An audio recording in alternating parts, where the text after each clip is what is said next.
7 weeks to go until my first half marathon, and things have started to go a bit pear-shaped. So about 2 weeks ago, I was at the gym doing some rack pulls, and I was on my last set. I did one lift, put the bar down, then I was going for my second lift, and the bar felt pretty heavy. I'm not sure whether I'd moved a bit or there was something wrong with my form. I was just tired.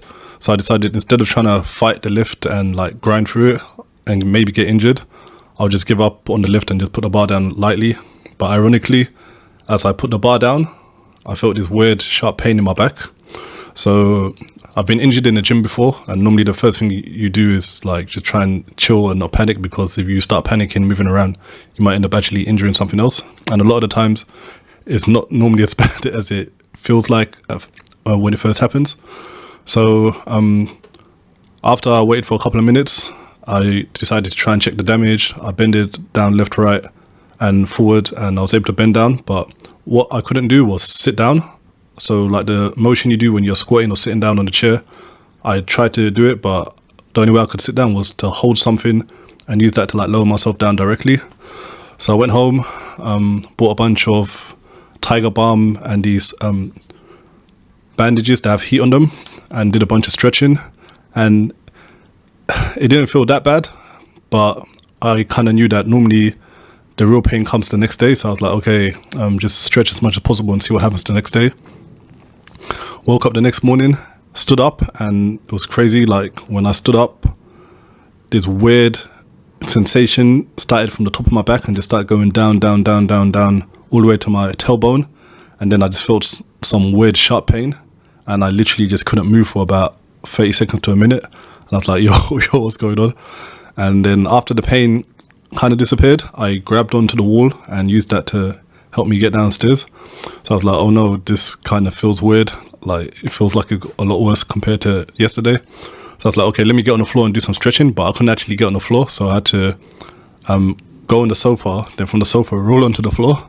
So I spent about 2 hours doing stretches, but none of it worked, and I literally could barely move. Like I couldn't even get up off the floor. Jumped in the shower for about 20-30 minutes, and surprisingly the hot shower worked, and I went from at least like not being able to move to being able to walk around freely. And so for the next week, I just do stretches, have hot showers and apply Tiger Balm and stuff. But every morning the same thing would happen. I'd wake up, and because I guess when you're sleeping, your spine and body is in the same position for like the whole night, and your spine probably gets compressed or whatever. I'd wake up, and as soon as I stand up, that weird sensation all the time. And then after about a week and a half, I started feeling a bit better. But at this point, I had already missed 2 weekends worth of long runs. And yeah, my legs were feeling kind of weird, because I think one thing happened was that because of the strain, my body might have been overcompensating and making me walk more on my right leg, because I started going to bed at night and I'd have like these DOMs in my right leg from as if I'd been doing exercise, but I wasn't doing any exercise, so it must have just been from overusing it more. So after a week and a half, I was about at 80 or 90%. So I said, okay, time to check the damage and see if I could still actually run. The goal was to run 3 or 4K, but that didn't go too well. I ran 1K and I had to stop because I guess I hadn't run for a while, and because of the strain on my legs and the whole thing with my legs being out of balance, when I was running, I was feeling this weird tightness in my hamstrings and my calves on both legs, and I was actually scared that I might actually rip something or do some long-term major damage. So I stopped for about 5 minutes and walked for maybe 10 minutes, and then after that I was like, okay, let me just try and jog 1K and go back home. So I jogged 1K, and my legs had sort of loosened up and felt balanced again. So I'm guessing not running for a while plus the imbalance thing just made my legs kind of out of sync or something like that. And so I waited a few days, and the weekend came, and I was like, okay, long run.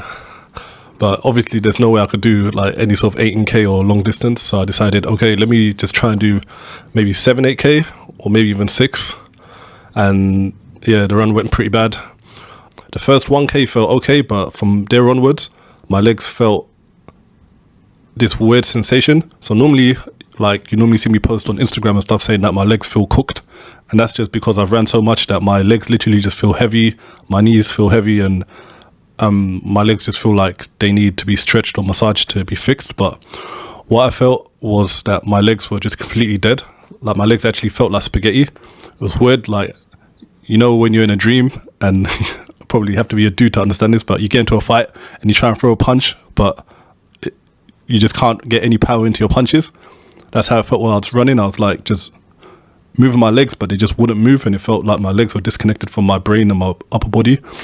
So I got to the halfway point at 3.5k and stopped my watch, and I was just like, yo, it's so over, man. Like, there's literally no way in the world that I'm going to be able to run this half marathon.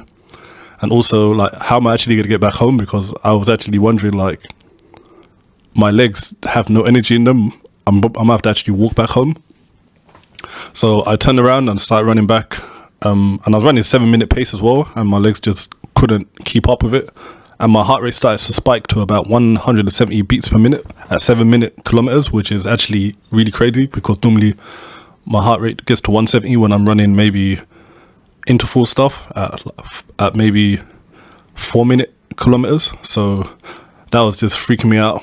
And so I got to the 6-kilometer mark, and then I don't know whether it was a sign or something, but this lady overtook me, and I don't know why, but we were on the home straight, and something just said to me, try and follow her. Like, don't let her completely just disappear over the horizon.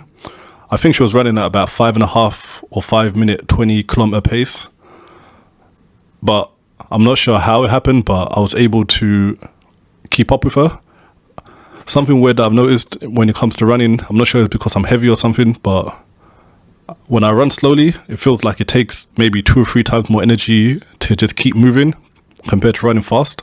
And so when I started following her, and I was like, okay, taller, longer strides, and just like easy, don't push hard, just kind of go with the flow. I was able to follow her for about 1.5 kilometers at 5-minute 40-something pace, and my heart rate didn't actually go up at all.